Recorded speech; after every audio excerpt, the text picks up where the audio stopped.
morning, good afternoon, good evening, everyone. My name is Shelldon with Steps with Nutrition, your favorite dietitian. For those of you who are new here, every month Steps with Nutrition takes a food-related topic. Sometimes quirky, sometimes kooky, but always food or food adjacent related. And what we do is we break it down in various forms. For the more official scientific breakdown, you go and find us on LinkedIn. For those of us who love listening to podcasts while we're working or doing chores, there's the podcast edition, which is a bit more informal, a bit more relaxed. For those who literally only have 2 or 3 minutes to read while they're busy drinking their coffee, there's definitely the blog available on our website.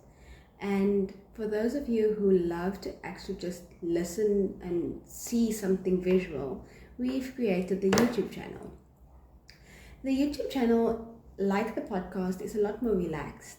It also has personal opinions by myself based on my experience or what I've heard either in practice or with other work experience.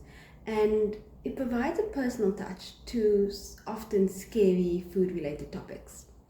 So for this month, the topic was microplastics.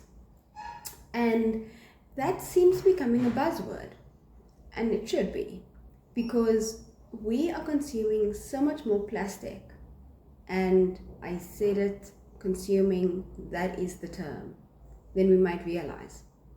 Now, if you go and do a quick Google search or ChatGPT search, whatever floats your boat, plastics originally is not what we think of it today. They used to take, for example, bone, tortoiseshell, amber, rubber, animal horns, and they used to apply heat to it to make it moldable, and that is where plastics, or the concept of plastic, actually began. It wasn't until Alexander Parks in 1862 created the first partially synthetic plastic, and then fully synthetic by 1907 by Leo Baekeland, I apologize if I butcher the names, is when, so like I said, in 1907 is when plastic was created in the format that we know today. And if we think about it, how much plastic is in our everyday lives? I'll take a moment for you to literally just look up and look around and think of all the things that you can see that is plastic. So now we begin to see how plastic has infiltrated almost every corner of our lives. And it lies with its appeal. Its appeal is its durability, its flexibility and affordability. But beyond the obvious packaging, the Checkers bags or ShopRite bags that we know of, beyond the plastic containers and plastic toys that our kids may be playing with, plastic hides in unexpected places. A couple include cigarette filters, certain clothing, spandex, nylon, polyesters, glitter. Now, for all the ladies out there and some men, think about when you were kids and glitter was our drug of choice. I remember when my mother used to tell me I can't physically stick the glitter to my body. We used to, as kids, take actual glue, put it on our skins, and then sprinkle the glitter onto us because we wanted to be shiny and sparkly. And now as adults, we love non-stick utensils. Spray and cooks, tires make sense. However, almost 30% of our tires land up in our oceans. Then we have wet wipes. Yes, even those that say they are flushable, most of those brands are at least partially synthetic, partially containing plastic. So although it's flushable, it still results in plastic landing up in our environment. And this was a shocker, tea bags. I love a cup of tea, and it was actually very surprising when I read up on this. So most tea bags that we use have plastic in them. There are a couple of brands that specifically say plastic free, but your safest bet would definitely be to go with your free tea leaves. No tea bag, no risk of microplastics. And the downside of this wonderful material, because don't get me wrong, plastic is a wonderfully created idea. It is vital to day-to-day functionality for us nowadays. But with every pro comes a con, and the durability is a double-edged sword. Plastic cannot break down naturally, and when it does break down, it does not break down to the point where it becomes one with the environment organically.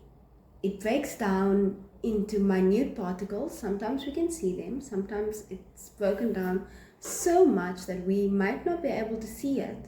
However, it's still a synthetic man-made substance. It doesn't break down into your fats, carbohydrates, or proteins like organic matter, such as ourselves. And what happens is it ends up in our environment. Studies are showing that plants absorb microplastics through their root systems. And then if it's a root vegetable, for example, we are eating it. Even if we are eating the stems or the leaves or the fruit, we are inadvertently getting minute amounts of plastic in. Then we flip the coin for our animals. Our animals eat the small plants or the plants that has absorbed these microplastics.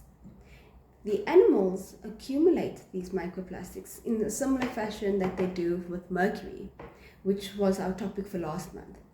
And we cannot break that down, so it just accumulates and builds up in our systems.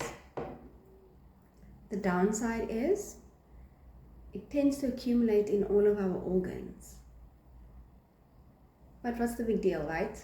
It's not as if we are spitting up pieces of plastic. That's where our animals are suffering, especially our seafood, for example. A lot of small fish who eat jellyfish or squid mistake the plastic for said jellyfish or squid. And I was actually at the aquarium recently for my birthday. So in Cape Town, if it's your birthday, you don't pay admission to go to the aquarium. And there is a statistic on the wall with a photo attached to it, where they had taken a small fish and they had gutted it and shown the amount of plastic that that poor fish had ingested. The same goes for our birds, for our animals such as pigs that are foragers. They don't know better. They think it is food and then they'll eat it. Or it had food in the container or in the plastic bag, and then they smell those remains and then they'll eat it.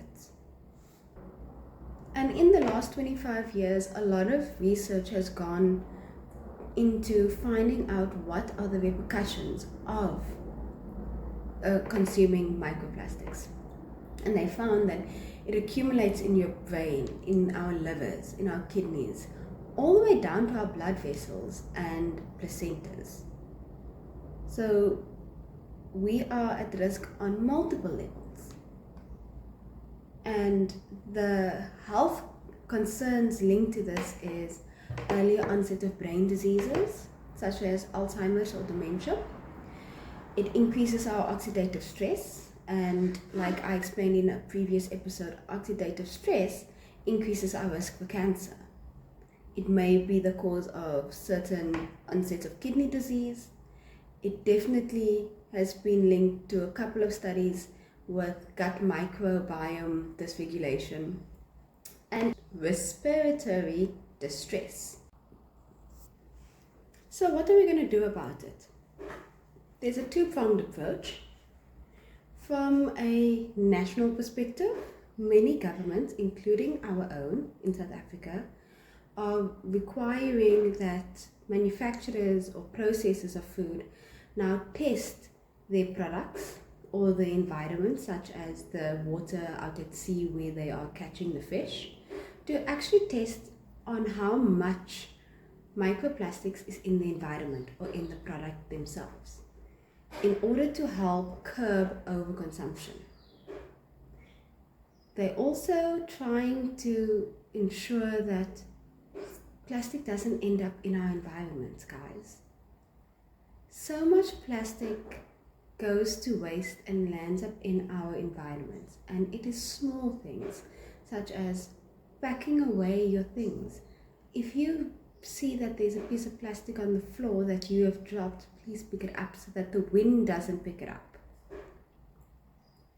From a personal perspective, or from the personal side of our two-pronged approach, we can try and limit our contact with plastics.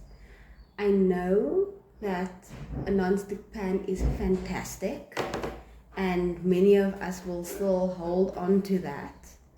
We can try having free tea leaves in our tea instead of having plastic in our tea bags. We can reduce our smoking habits because we're getting it through our filters. There's also a whole bunch of other health benefits if you do stop smoking. You can move over from using your plastic containers for your leftover food or your lunches to glass containers for those items. And as Kerry Snow said, technology is a queer thing. It brings us great gifts on one hand, and it stabs us in the back with the other. And that, I feel, is a genuinely true reflection of what this miracle item has done. Yes, it has improved our lives in many ways. It has made life easier or more affordable in many ways, but at what cost? So if you'd like to check us out on our other platforms, we are on Facebook, Instagram, LinkedIn, most podcast streaming services.